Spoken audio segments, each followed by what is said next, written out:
Welcome back to my channel, everyone. It's been some time between now and my Niagara Falls trip, and I had such a good time there that I can't wait to go back because there's some things that we didn't get a chance to experience yet.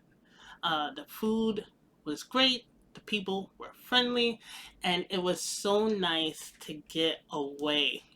My experience with the falls was, believe it or not, amazing. I really enjoyed it. I drove some go-karts for the first time in like forever, and we got on the Ferris wheel there and saw the falls from a distance at the top of the Ferris wheel. We did rent a whole house for ourselves because there was four of us on this trip.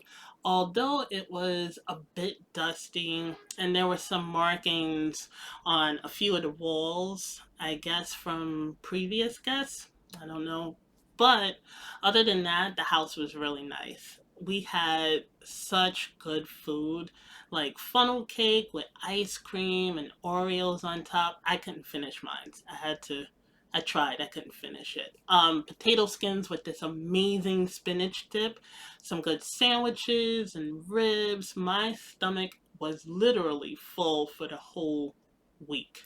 I did, however, cry once we boarded the boat to head over to the falls, but I had some good people with me to help me stay calm. And once we got up close, the falls were just incredible. I'm so glad that I did it, and I can now check it off my list of things to do. Um, Oh, while I was there, I even talked to someone who had a fear of heights like me, and she encouraged me to get closer when we were on the Cave of the Winds, get closer to the falls. I went as close as I was comfortable with, but maybe next time I'll actually walk up the stairs that leads up to the falls, and test my anxiety then. But I had a great time. Now, to get into today's topic, which is loneliness. So, recently I've been feeling lonely and it's been affecting my will to do things.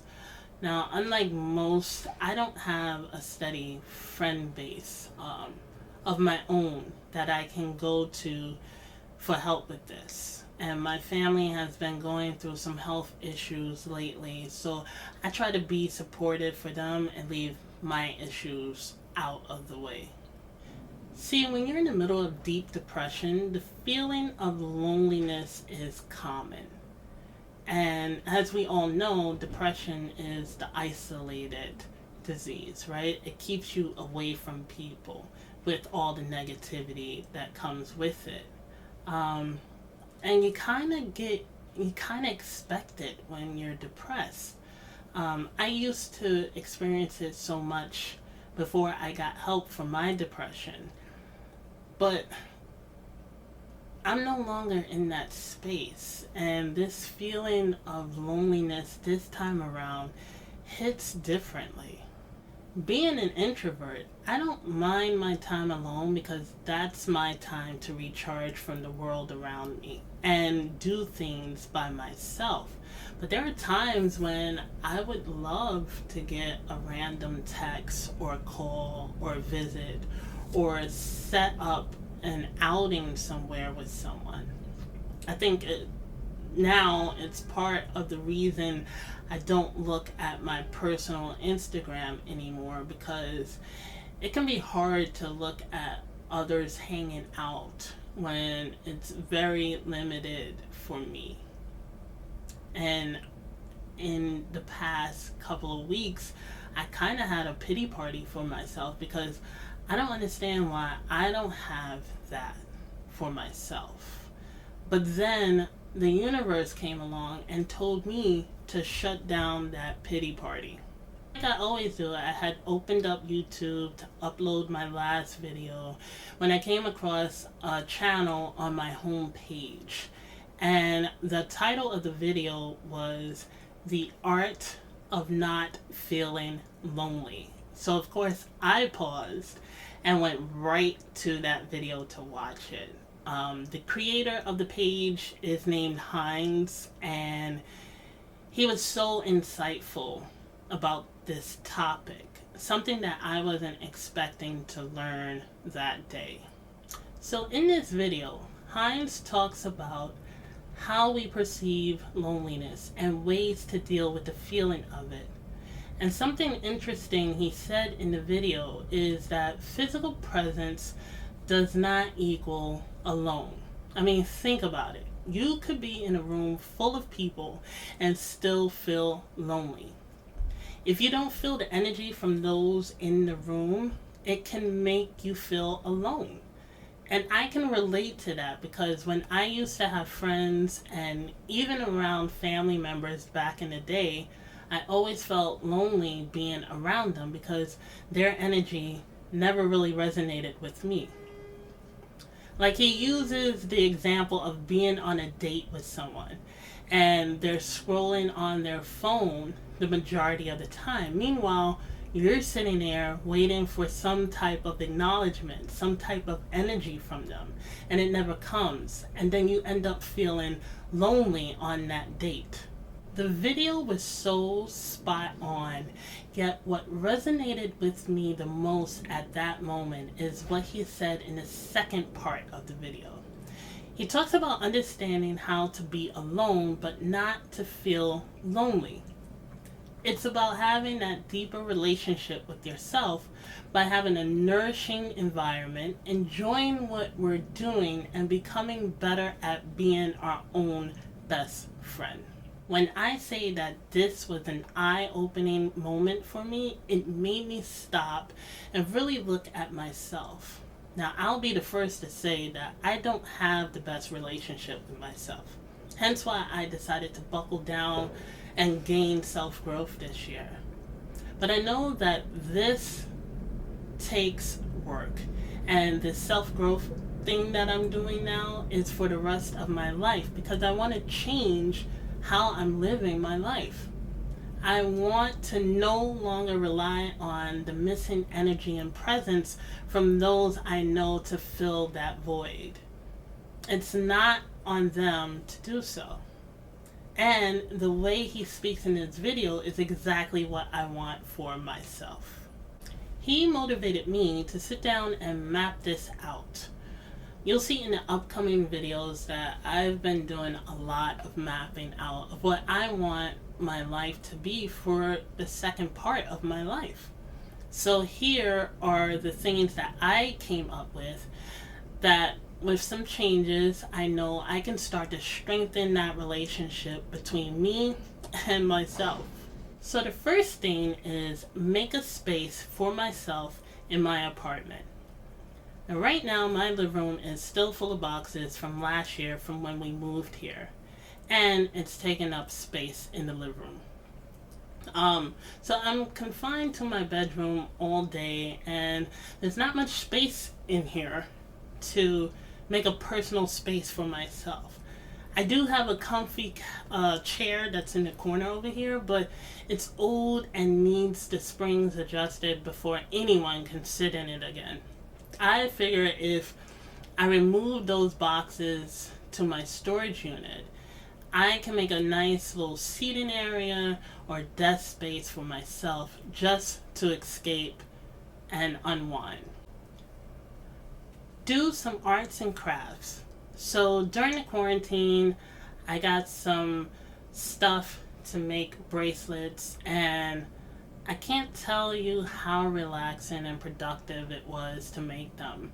But after a while, I kind of stopped making them. I lost the motivation to do it. And the same thing happened with my paint by numbers I got last year. I still haven't finished it. But I'm a creative person, and doing things like that and writing stories is fun to me. I enjoy it. So I think it's time I do more of the things that I enjoy doing. That includes going back to playing video games because I am a gamer girl. Always have been, always will be. Enjoy more walks alone. Since I moved to my new apartment last year, I started joining my sister on her morning walks because I noticed she would go because she works from home now. And I would join her on her morning walks. There's something about being outside, especially during the warmer seasons, that feels so good about being out there. I've only gone a handful of times by myself though, so I really should try going on my own and use that time to just clear my mind and take in my outside environment. Take myself out to eat. Now, this is something I've been wanting to do for some years now, but I've never had the confidence to do so. I've always seen people do it, but I never took the chance to do it on my own. There's times when I'd be wanting to experience a restaurant that I've walked by and I'll ask others to join me, and oftentimes I have to wait for when they're ready to go. But there are also some days when I feel a spur in the moment thing, and I feel bad when I don't just get up and go on my own. And the same goes with just going places. So I want to start going places on my own, especially eating out on my own. And finally, writing. I think I've been writing stories since the third grade. It's something that I enjoy so much. Being able to create different worlds and characters, it still amazes me till this day that I have the ability to write all the things that I do. The only problem is none of my stuff is published yet. And that's what I was working on before the pandemic. So I think going back to that will help me with my loneliness. Like he said in the video, it's about the environment you make for yourself, as well as being able to enjoy your own energy and presence.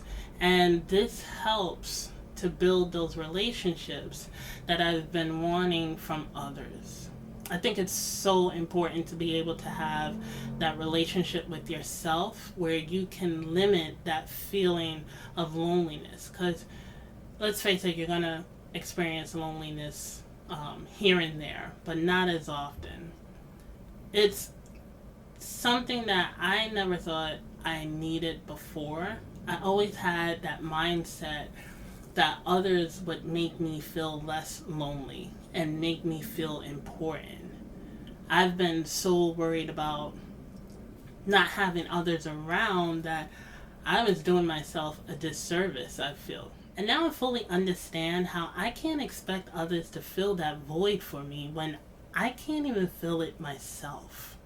I'm actually glad that this video came along when it did, because since watching it, I've noticed I haven't been feeling as lonely, but it's still there in some way. So I have to see what happens once I incorporate these changes for myself. I really want to thank you for taking the time to watch my video. I hope that by me sharing my story, it resonates with you and gives you some motivation to take a step towards thinking about your own relationship with yourself. So have you had moments of feeling lonely? Let me know down in the comments. We can talk about it. You can follow me on all my social media. The link is in my bio. And don't forget to like, comment, and subscribe for more videos. Also, my DMs are always open if you want to talk about anything as far as mental health and self-care and positive living goes. Hope you all have a wonderful rest of the week, and I will see you in the next video. Take care, everyone.